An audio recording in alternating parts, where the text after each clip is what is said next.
This is the 5th devlog in my devlog series. This time I am finally focusing on something that's more game than just visual effects prototype. I started off with setting up a system to transition between different maps, which are just stored as JSON files. All that has to happen is I have to load the new map and update the player's position whenever the player tries to enter a doorway or something like that. I also track the different environment names through the names of the maps themselves, which are just grouped by their name underscore and then a number. The different environments are used for like different backgrounds and different wind patterns and stuff like that. In the case of indoor versus outdoor, I've got a mountains background and then just a kind of darker background for indoors. Now, figuring out the location that the player should go to after transition is kind of an interesting situation, because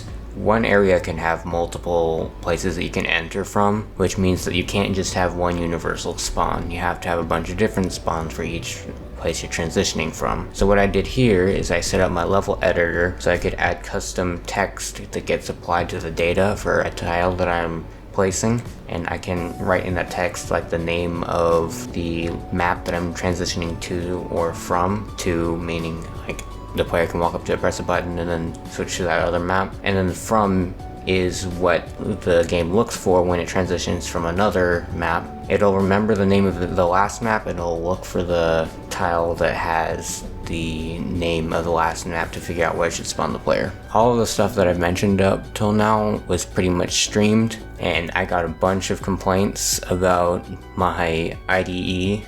A lot of people don't like the fact that I was using the default Python IDE, and also in general it doesn't look too good in time lapses, so I've switched to Atom for the sake of making my time lapses look good and to get people to stop complaining. So I also spent a lot of time refactoring, because this was initially made as a graphical test that was set up to be moved into a full game if it turned out well, which it did. But the way I initially set it up was so that I could get the graphical part done as fast as possible. So the code itself was very messy and I wanted to clean it up, and I did a lot of organization. Took like, I don't know, 8 hours or so. Generally it's not really worth the time to organize everything to be very object oriented unless you're working on larger projects. And I have a lot of experience with this because I've competed in like 15 game jams where you gotta make games in 48 hours.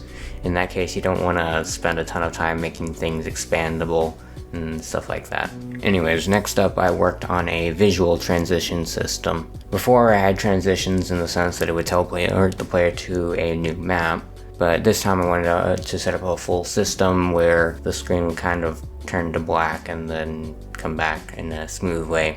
I set up a system where I could have multiple animations for different transitions, and the transition animation is determined by what types of maps I'm transitioning between. For most of them, I'm probably just going to use the circle transition I've got right here, which seems pretty natural for a lot of going inside building type things. Funny enough, this is one of the few times I've played around with exponentials. Normally I don't like to touch exponentials too much because they get out of hand very quickly, but I like the curve it gave for this transition animation. Next up, I wanted to work on the interior decoration for the basic house map I had to test the transitions. I drew a lot of stuff like tables and beds and plates and cups and all sorts of stuff. There's not really much to say here, although I did draw this painting that was basically a painting of this testing map I've been working on.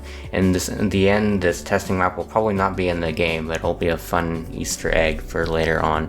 After I finished all of the base interior images, I went and worked on cloth for the interior area. I also had to add an interior quote-unquote wind for the cloth, because if the cloth's just sitting there, it's not very visually appealing. So I put in a slight breeze inside, even though that doesn't make too much sense. I just put it in there to make it look nice. No one's complained about it so far, and I posted a lot of GIFs different places. After I did the cloth, I moved on to something a bit new to this game in terms of visual effects. I added some torches. They're actually a special entity case because Most of the things that I place in my level editor that I interpret as quote-unquote entities are removed from the tile map to be processed separately.